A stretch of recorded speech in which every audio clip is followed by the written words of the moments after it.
Y esa es la noticia más importante en el mundo en ese momento.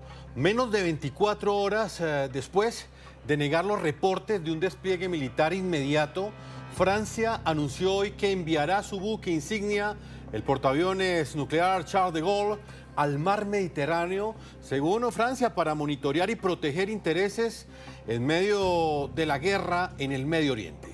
Este movimiento responde a la escalada regional causada por la ofensiva conjunta de Estados Unidos e Israel contra el régimen iraní, el cierre parcial del estrecho de Hormuz, por donde pasa el 20% del petróleo mundial, las amenazas al Canal de Suez y al Mar Rojo y ataques recíprocos que han afectado rutas comerciales y bases aliadas, incluyendo ataques iraníes con drones en Chipre.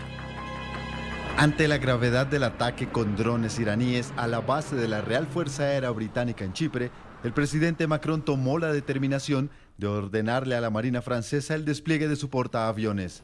El navío protegería a Chipre, al Canal de Suez y a la base británica en Akrotiri.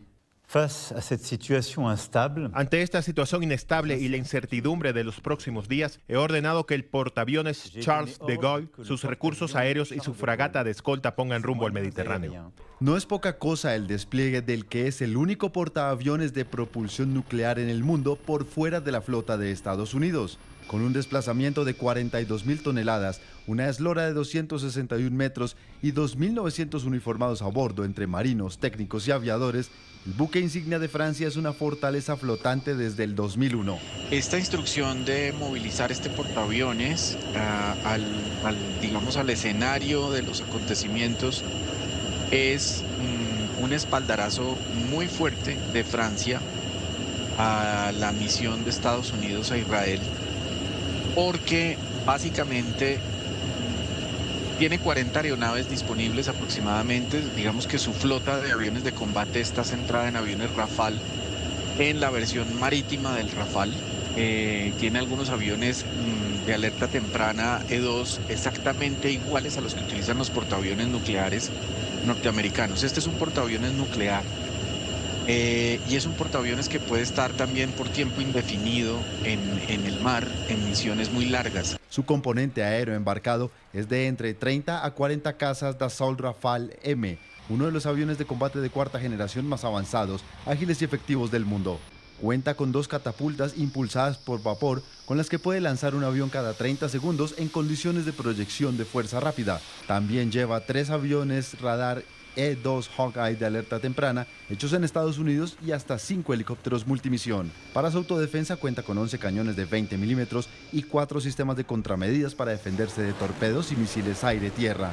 Este formidable portaaviones no navega en solitario, sino que es acompañado por un grupo de escolta compuesto por un destructor de la clase Horizon, 2 fragatas, un submarino nuclear y 2 buques logísticos. Gracias a su sistema de propulsión nuclear, el Charles de Gaulle puede recorrer 1000 kilómetros en 24 horas. Además, la fragata Languedoc será enviada a Chipre junto al destructor británico HMS Dragon y 2 fragatas de la Armada de Grecia junto a 2 F-16 de la Fuerza Aérea Griega. Chipre, miembro de la Unión Europea. Chipre, miembro de la Unión Europea y país con el que acabamos de firmar una asociación estratégica, también ha sido atacado en los últimos días. Esto requiere nuestro apoyo. Por eso he dictado enviar allí también equipo adicional de defensa aérea y una fragata francesa, la Languedoc, que llegará a las costas de Chipre esta noche. El despliegue incluirá varios helicópteros con capacidad antidrón y sistemas de defensa aérea. Al momento de la orden presidencial, el portaaeronaves se encontraba en Malmö, la tercera ciudad costera más grande de Suecia, para formar parte de un cronograma de ejercicios militares de la OTAN.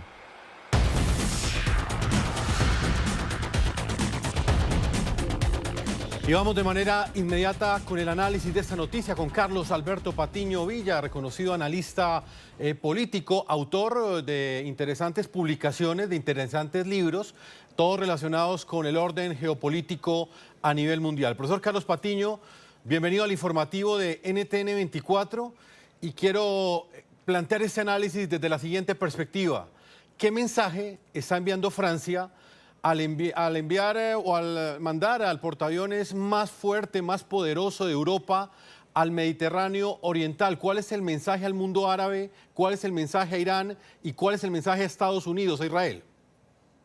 Pues Jefferson, aquí hay, digamos, tres elementos importantes. Primero, la guerra se ha desbordado de una forma en que los Estados Unidos e Israel parece que no tenían prevista, y no tenían previsto que además Irán tuviera armamentos y misiles que por ahora empiezan a sacar como un elemento nuevo, y esto es un tema muy, muy importante que está mostrando que Irán tiene una capacidad de combate mucho más fuerte en una guerra existencial que Irán sabe que no puede perder, porque si la pierde desaparece completamente la revolución islámico-clerical de 1979. Segundo, la guerra ha desbordado y ha tocado a Chipre, lo que quiere decir que ha tocado área mediterránea y ha tocado, hay que recordar que Chipre es un estado independiente, no es una dependencia de Grecia, y obviamente esto implica a la Unión Europea. Y lo que está produciendo es que Francia, Alemania, el Reino Unido y Grecia se están manifestando para participar en acciones de defensa, no en acciones ofensivas contra Irán, por lo menos hasta esta hora. Y en ese contexto, pues de lo que se trata, y en el caso de Francia específicamente,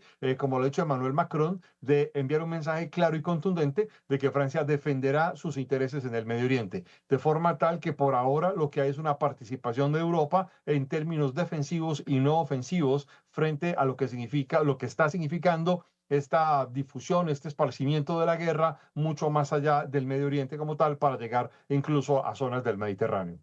Profesor Patiño, buenas noches. Esto es Minuto a Minuto, noticia a noticia, esta realidad. Hoy las posturas más importantes de países europeos entraron a jugar papeles diferentes en el tablero geopolítico.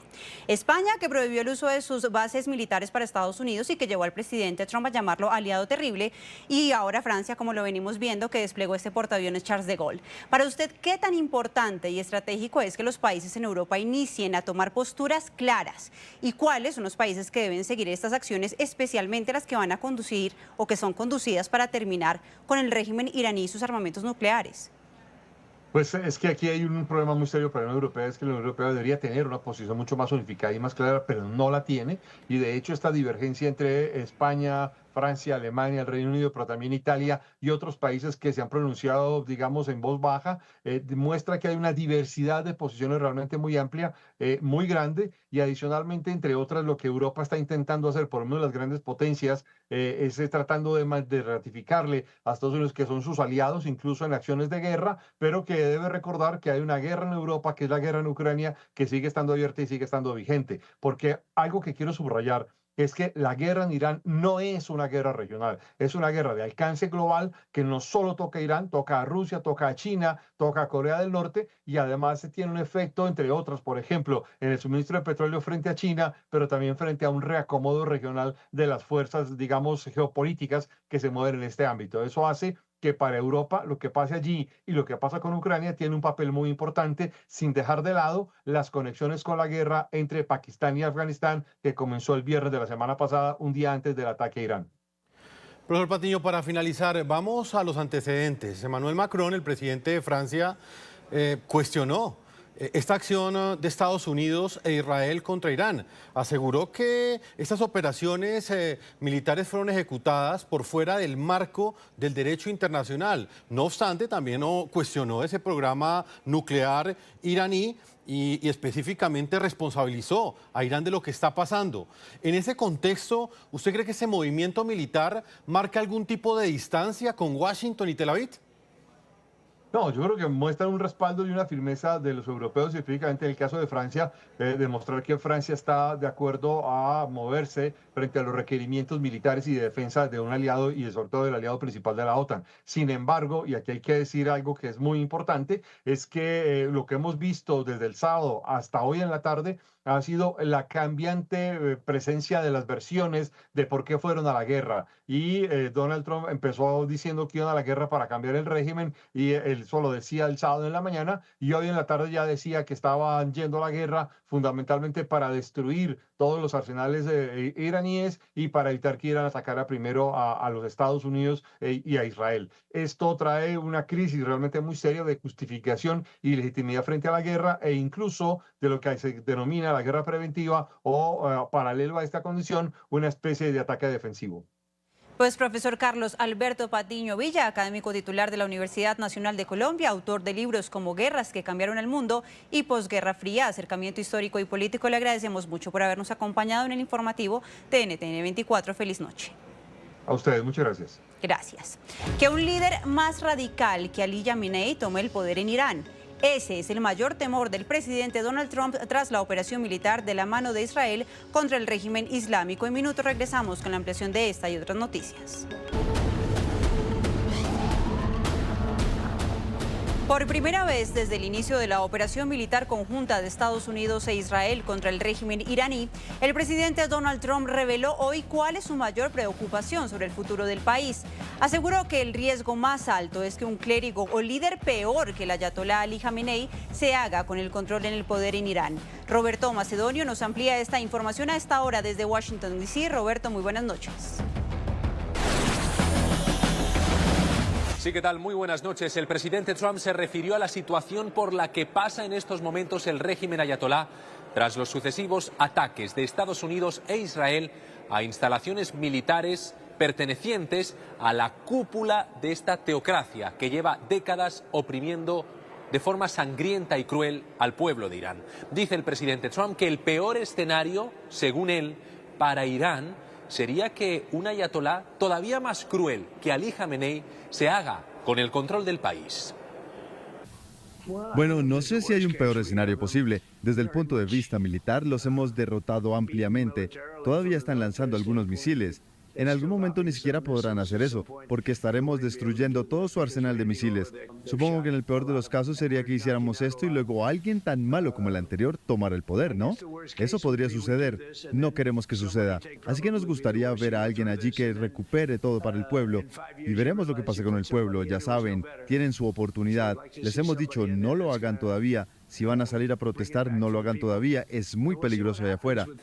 Estas declaraciones del presidente Trump demuestran que él es consciente de que la eliminación de Ali Khamenei no necesariamente implica de forma directa la caída total del régimen ayatolá. Si bien es cierto que en Washington quisieran que eso ocurriera, dependerá de los próximos pasos y acciones militares en contra de este brutal régimen represor y asesino.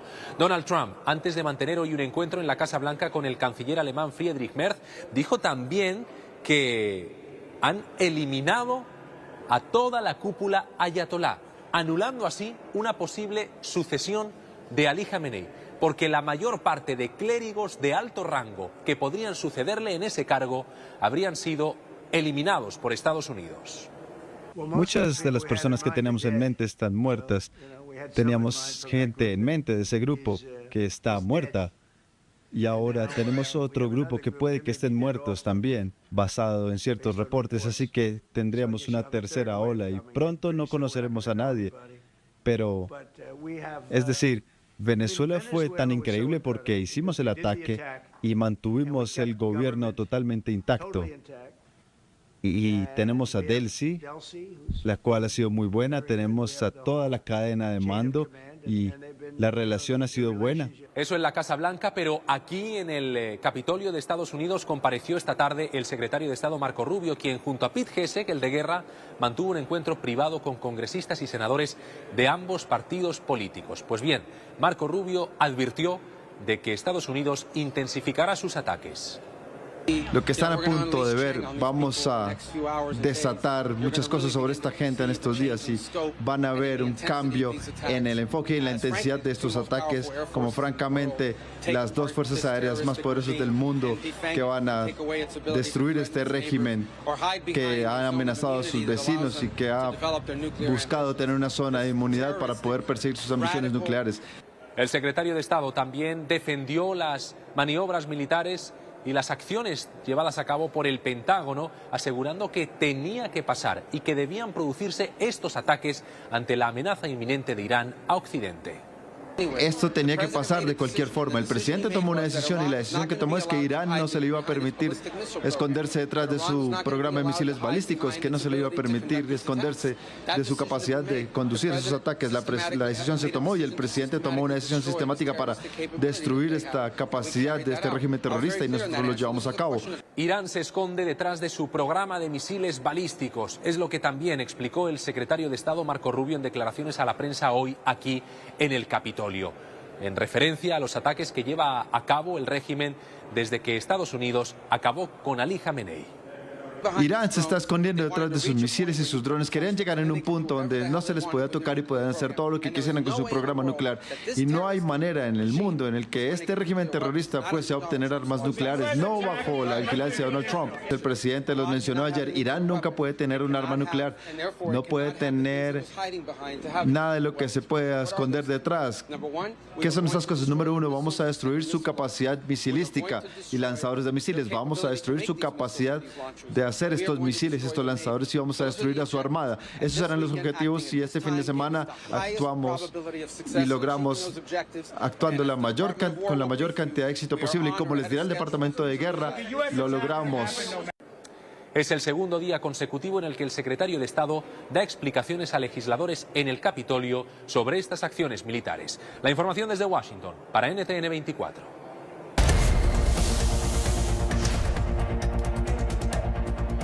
Y vamos ahora a España. Mientras Francia, Alemania y el Reino Unido han mostrado una posición más alineada con Estados Unidos e Israel en las operaciones militares contra el régimen de Irán, el gobierno español marcó un punto de quiebre que va más allá del discurso sobre el respeto al derecho internacional. No permitió el uso de bases aéreas en Zaragoza y en Cádiz para apoyar la operación Furia Épica.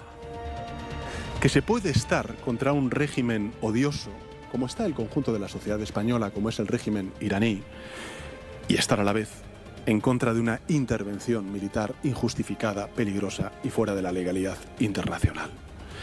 Que se debe estar contra una guerra iniciada sin autorización del Congreso de Estados Unidos, del Consejo de Seguridad de Naciones Unidas, y, como he dicho antes, que vulnera el derecho internacional. Y que siempre hay espacio para una solución negociada, en lugar de dejarse arrastrar por la devastación de las armas como única salida posible. Pues esta posición del presidente del gobierno español, Pedro Sánchez, generó una dura reacción del mandatario de Estados Unidos. Donald Trump ordenó al secretario del Tesoro, Scott Bessent, cortar todos los tratos comerciales e imponer un embargo comercial a la nación ibérica. Y me sorprende, Alemania ha sido maravillosa. Ha sido increíble. Otros han sido muy buenos. Creo que el jefe de la OTAN, Mark, es fantástico. Mark Rutte, creo que es fantástico. Pero algunos de los europeos, como España, ha sido terrible. De hecho, le dije a Scott que cortara todas las relaciones comerciales con España. Empezó cuando todas las naciones europeas, a mi petición, debían pagar 5% a la OTAN. España no lo hizo y ahora España, de hecho, dijo que no podemos usar sus bases y está bien, no las necesitamos. Podemos usar cualquier otra. Nadie nos va a decir que no las usemos, pero no tenemos que hacerlo. Pero fueron poco amigables, así que les dije, España no tiene nada que necesitemos aparte de personas grandiosas, pero no tienen un gran liderazgo y, como saben, fue el único país en la OTAN que no quiso aumentar el gasto al 5%. No creo que hayan acordado nada, quieren mantenerlo en 2% y no pagaban el 2%. Así que vamos a cortar todo comercio con España, no vamos a comerciar más con España.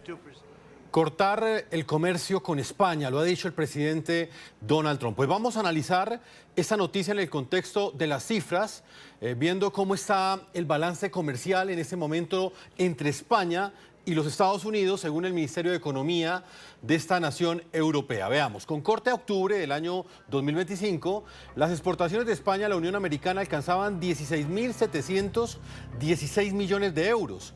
Las importaciones hacia España alcanzaron 30.175 millones de euros. El saldo comercial hasta esta fecha entre ambos países era menos de 13.458 millones de euros, representando un déficit para España y un superávit para los Estados Unidos.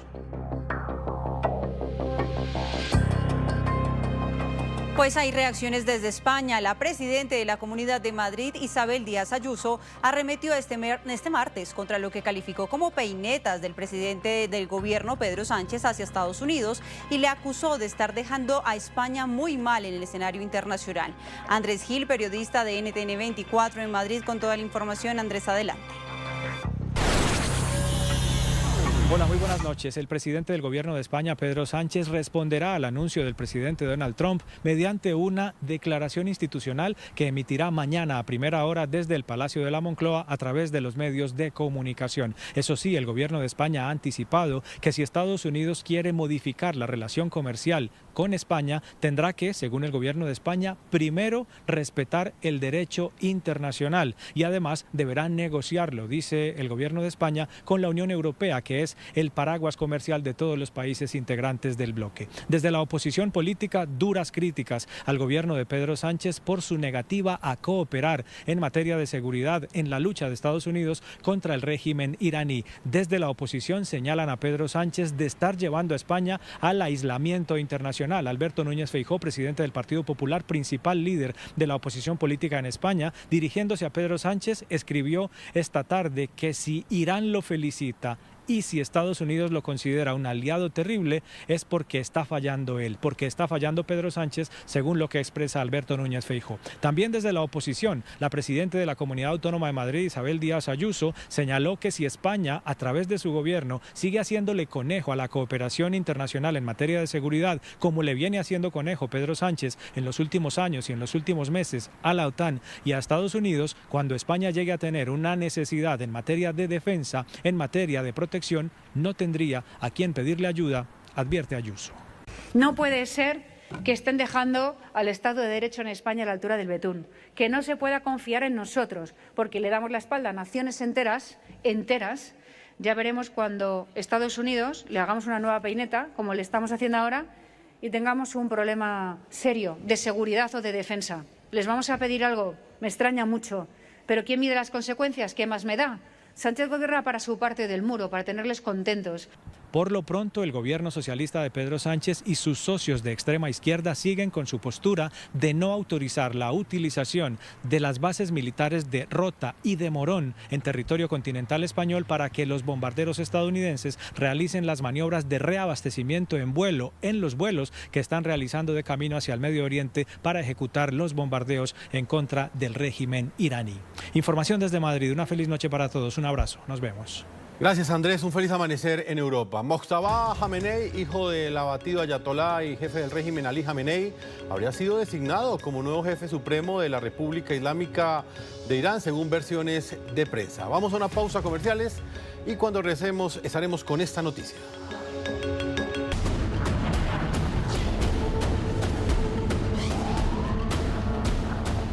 Y mucha atención porque el hijo del abatido ayatolá Ali Jamenei surge como principal opción para reemplazarlo en el poder. Si Mojtaba Jamenei es elegido por los clérigos de mayor rango de Irán, podría señalar una victoria para los sectores más duros, más recalcitrantes de la dictadura iraní.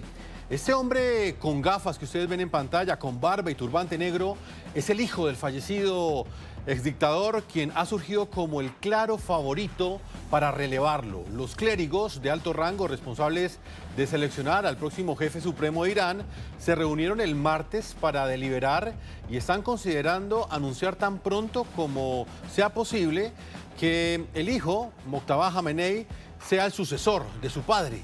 Sin embargo, algunos sectores han expresado reservas temiendo que esto pudiera convertirse en un objetivo para Estados Unidos e Israel. Los clérigos conocidos como la Asamblea de Expertos habrían celebrado este martes 2 reuniones virtuales, una por la mañana y otra en horas de la noche. Imágenes grabadas por testigos presenciales muestran una gran columna de humo elevándose sobre el consulado de Estados Unidos en Dubái. El secretario de Estado, Marco Rubio, informó a la prensa que un estacionamiento fue alcanzado por un dron iraní. Las autoridades dijeron que habían sofocado un incendio limitado en las cercanías del consulado debido a un ataque con drones y que no fueron reportados heridos.